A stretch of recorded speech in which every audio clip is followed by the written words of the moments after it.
Évangile de Jésus-Christ selon saint Luc chapitre 22 verset 14. Quand l'heure fut venue, Jésus prit place à table, et les apôtres avec lui. Il leur dit : J'ai désiré d'un grand désir manger cette Pâque avec vous avant de souffrir. Car je vous le déclare, jamais plus je ne la mangerai jusqu'à ce qu'elle soit pleinement accomplie dans le royaume de Dieu. Alors, ayant reçu une coupe et rendu grâce, il dit : Prenez ceci et partagez entre vous. Car je vous le déclare, désormais jamais plus je ne boirai du fruit de la vigne jusqu'à ce que le royaume de Dieu soit venu. Puis, ayant pris du pain et rendu grâce, il le rompit et le leur donna en disant : Ceci est mon corps donné pour vous. Faites cela en mémoire de moi. Et pour la coupe, après le repas, il fit de même en disant : Cette coupe est la nouvelle alliance en mon sang, répandue pour vous. Et cependant, voici que la main de celui qui me livre est à côté de moi sur la table. En effet, le Fils de l'homme s'en va selon ce qui a été fixé, mais malheureux cet homme-là par qui il est livré. Les apôtres commencèrent à se demander les uns aux autres quel pourrait bien être parmi eux celui qui allait faire cela. Ils en arrivèrent à se quereller, lequel d'entre eux, à leur avis, était le plus grand.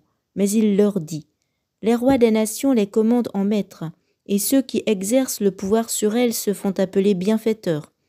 Pour vous, rien de tel, au contraire, que le plus grand d'entre vous devienne comme le plus jeune, et le chef comme celui qui sert. Quel est en effet celui qui est le plus grand, celui qui est à table ou celui qui sert ? N'est-ce pas celui qui est à table ? Eh bien, moi, je suis au milieu de vous comme celui qui sert. Vous avez tenu bon avec moi dans mes épreuves, et moi, je dispose pour vous du royaume comme mon Père en a disposé pour moi. Ainsi, vous mangerez et boirez à ma table dans mon royaume, et vous siégerez sur des trônes pour juger les 12 tribus d'Israël. Simon, Simon, voici que Satan vous a réclamé pour vous passer au crible comme le blé.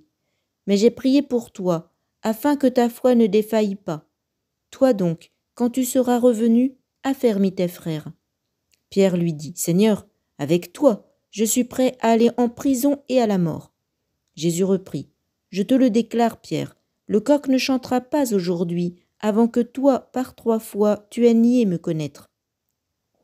Puis il leur dit : Quand je vous ai envoyé sans bourse ni sac ni sandales, avez-vous donc manqué de quelque chose ? Ils lui répondirent : Non, de rien.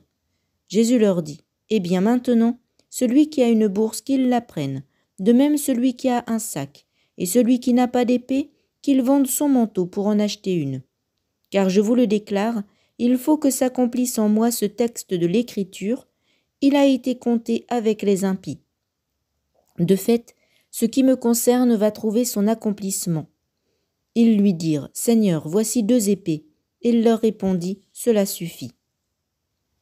Jésus sortit pour se rendre selon son habitude au mont des Oliviers, et ses disciples le suivirent. Arrivé en ce lieu, il leur dit : Priez pour ne pas entrer en tentation.